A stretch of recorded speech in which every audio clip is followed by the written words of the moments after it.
black voters could tip the scales in this election. And right now, there are signs that turnout among this key voting bloc could rival what we saw in 2008 with Barack Obama at the top of the ticket. That doesn't necessarily guarantee a huge advantage for Joe Biden, though. In 2016, black women voted 94%. 94% of them voted for Hillary Clinton. But only 82% of black men made that same choice. And the gender breakdown is something that the Biden campaign is honing in on. As The Atlantic's Adam Harris noted in his recent piece titled, "Why Biden Needs Black Men."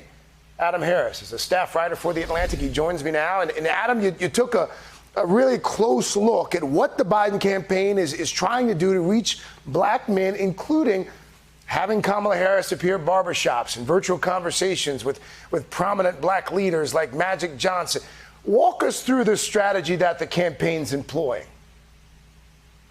Yeah, thanks for having me, Craig. I essentially looked at, why there was this goal. The Biden campaign has really been kind of emphasizing the fact that they need to not only match the numbers of Hillary Clinton in 2016, but also kind of energize this base of black male voters. So essentially they've been hosting over the last several months these shop talk events, which essentially bring together members of the black community, mainly virtually now. But there have been some in-person events, socially distanced with mask, limited crowds, to try to explain and also listen to what black men are saying. On Wednesday, they'll have Barack Obama in Philadelphia, or in Pennsylvania, I should say, doing an event, a drive-in rally where he will be speaking to black voters and black men specifically, because they know that this is a matter of margins. As Garland Gilchrist, the Lieutenant Governor of Michigan, said at a Shop Talk event in Detroit,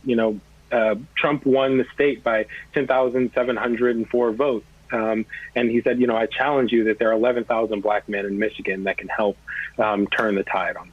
The 13% of black men voted for the president back in 2016. There are some signs, albeit some of them are anecdotal, but there's some signs that the president may be making inroads with black voters. Why do you think that is?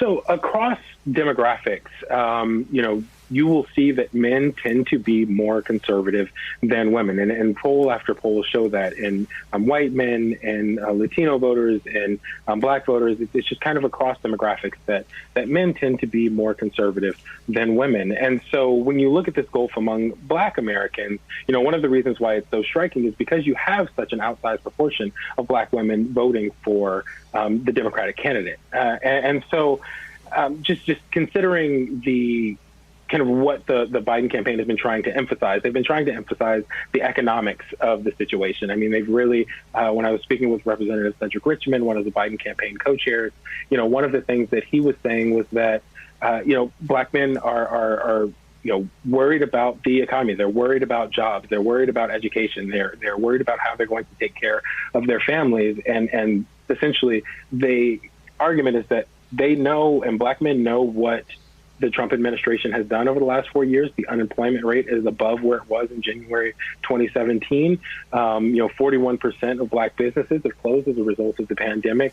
60% of black families are struggling financially, or reports they're struggling financially. So essentially, they're really trying to lean on that and saying that, the Biden administration will kind of rebuild the economy. It will make sure that you have kind of those. It will take the coronavirus pandemic seriously. It will take all of these other issues seriously to make sure that you all have the resources that you need to continue living and thriving in America. You introduced a concept in your piece really quickly. You introduced the concept of I believe you called it Trump Curious 4 years ago. What is that for folks who haven't read it?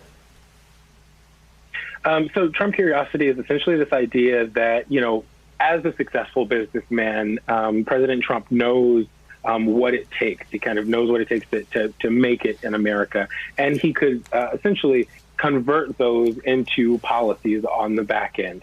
And Representative Cedric Richmond kind of said that, after seeing 4 years of his policies and seeing that hasn't necessarily come to fruition for the majority of black people, those Trump-curious voters may be swayed to vote for former Vice President Biden. Adam Harris, it's a good piece. People should read it. Thank you for your time, sir.